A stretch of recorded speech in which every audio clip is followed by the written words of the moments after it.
brought to you by Penguin.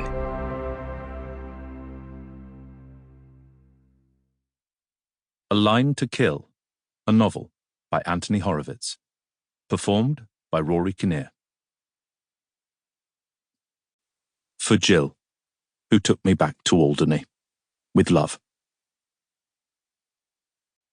1. An invitation.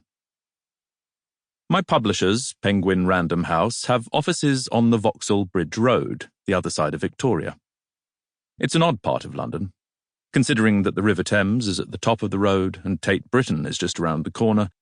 It's surprisingly shabby and unattractive, full of shops that look as if they should have gone out of business decades ago, and blocks of flats with too many windows and no views.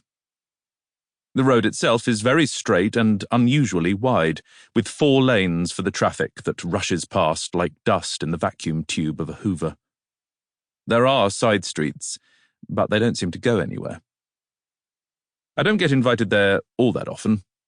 Producing a book is a complicated enough business, I suppose, without the author getting in the way, but actually I look forward to every visit. It takes me about 8 months to finish a book, and in that time I'm completely alone.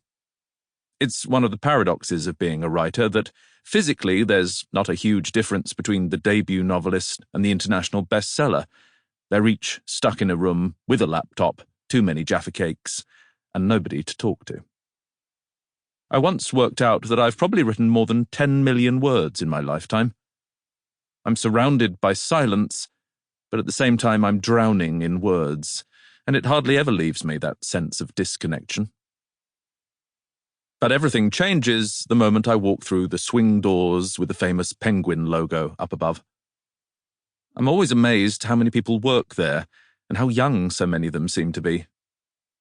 Like writing, publishing is a vocation as much as a career, and I get a sense of a shared enthusiasm that would be hard to find in most other businesses.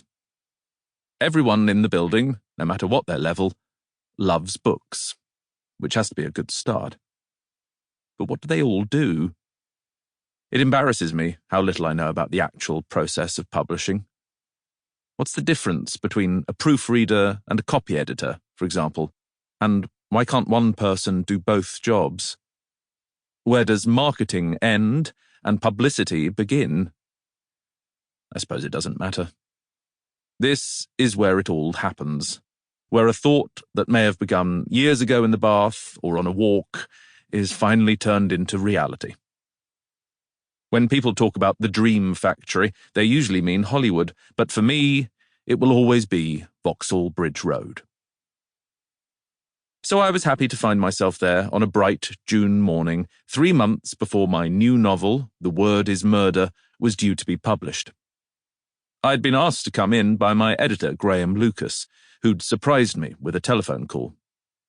"Are you busy?" he had asked. "We'd like to talk about publicity." As always, he went straight to the point. Advance proofs of the book had already gone out, and apparently they'd been well received, not that I'd have heard otherwise. Publishers are brilliant at keeping bad news from authors. "What time?" I asked. "Could you manage Tuesday, 11 o'clock? There was a pause, and then, "We also want to meet Hawthorne." "Oh." I should have expected it, but even so I was surprised. "Why?" "We think he could make a serious difference to the sales. After all, he is the co-author." "No, he's not. He didn't write any of it." "It's his story. We see you as a team."